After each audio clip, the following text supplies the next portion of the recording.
स्वाध्याय 9.5 हे आपला वेन आकृतीचा आहे. तर आपल्याला अशा वेन आकृत्या दिलेल्या असतात, त्यामधून आपल्याला जे प्रश्न आहेत ते प्रश्न आपल्याला याच आकृत्यांमध्ये शोधून त्यांची उत्तरं काढायची असतात. तर आता आपल्याला काय म्हणले की सोबतच्या वेन आकृतीत त्रिकोण, वर्तुळ व चौकोन या आकृत्या अनुक्रमे त्रिकोण, वर्तुळ आणि चौकोन असं सांगितलंय.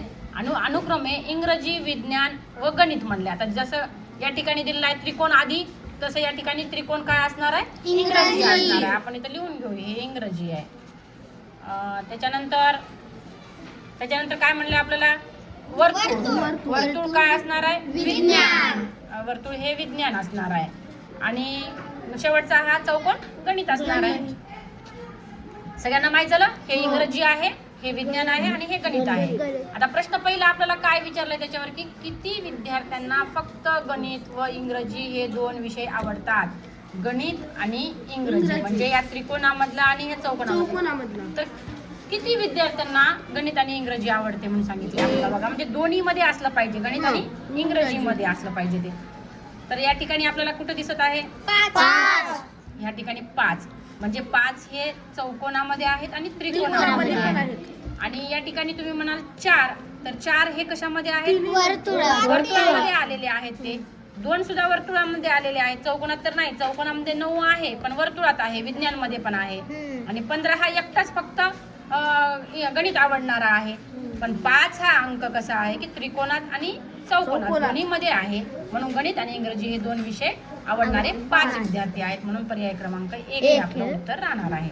त्याच्यातला दुसरा प्रश्न काय म्हणते आपल्याला की फक्त एकच विषय आवडणारे किती विद्यार्थी आहेत? फक्त एक विषय आवडणारे. आता फक्त एक विषय आवडणारा हा 15, म्हणजे याला कुठलाच दुसरा विषय आवडत नाही. हा 15 आहे.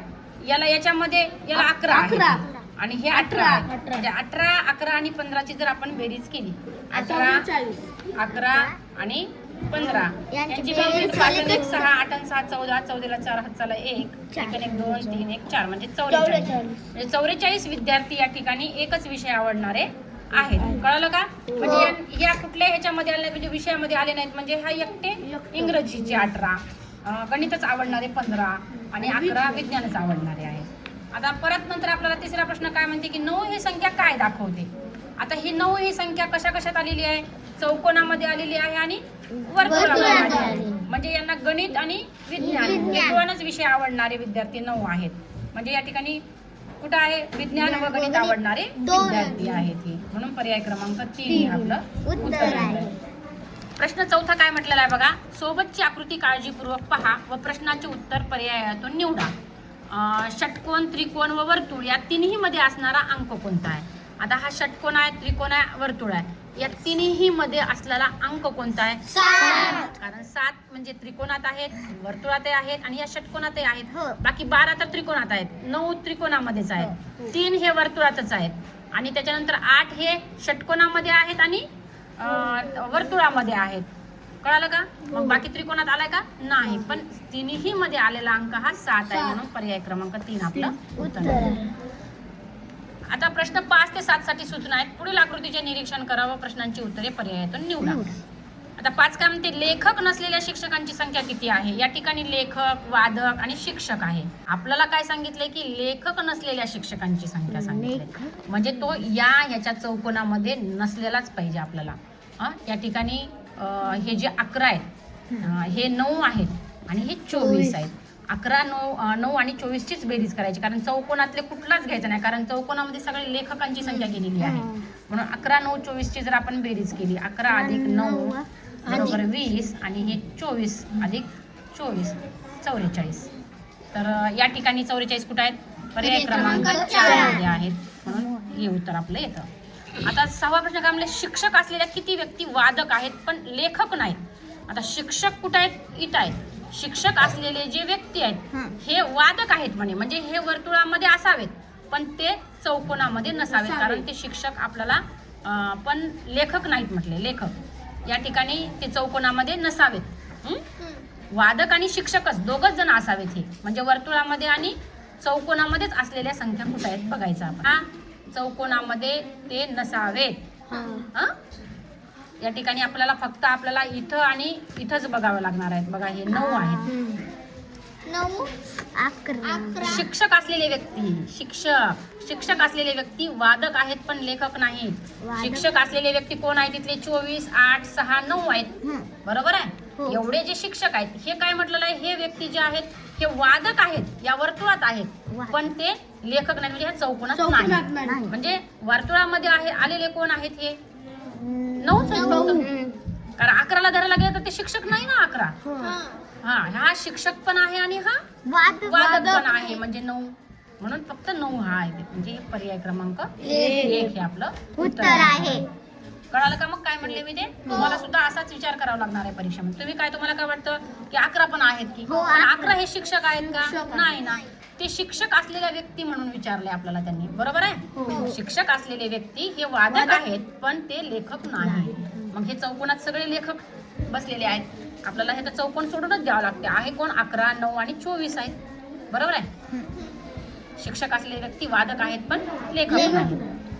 चला 7वा प्रश्न काय म्हणलाय, शिक्षक नसलेल्या परंतु वादक किंवा लेखक असलेल्या. वादक किंवा लेखक, शिक्षक नसलेले.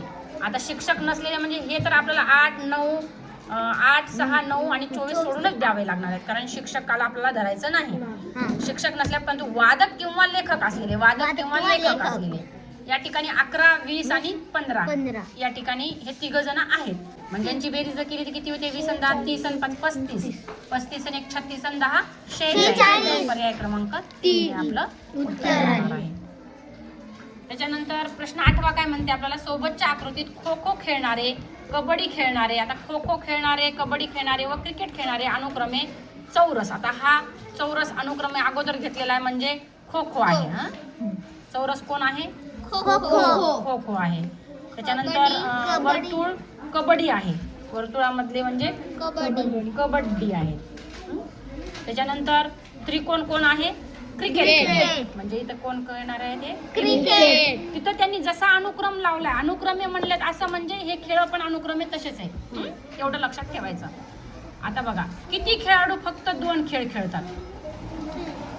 फक्त 2च खेळ खेळणारे किती खेळाडू आहेत आपल्यामध्ये बघा बरं. या ठिकाणी 2च खेळ खेळणारे. आता वर्तुळात पण आलाय 7, चौकोनात पण आलाय, पण त्रिकोणात आलाय का? नाही. आता या ठिकाणी 11 हे वर्तुळात आले, त्रिकोणात आले, चौकोनात बी आलेत. आणि 6 हे वर्तुळात आहेत, त्रिकोणात आहेत. 9 हा 2 खेळ खेळणारे आहेत. 9 मध्ये पण त्रिकोणामध्ये आहे आणि चौकोनामध्येच आहे की 9. कळालं की? त्याच्यानंतर फक्त वर्तुळामध्ये 6 आहेत, त्रिकोणामध्ये 6 आहेत. हे अगोदर 6 येतात 2 खेळ खेळणारे. बरोबर आहे. नंतर कधी 9 येतात. हे 6 अधिक 9 2च खेळ खेळणारे बघायचे आपल्याला.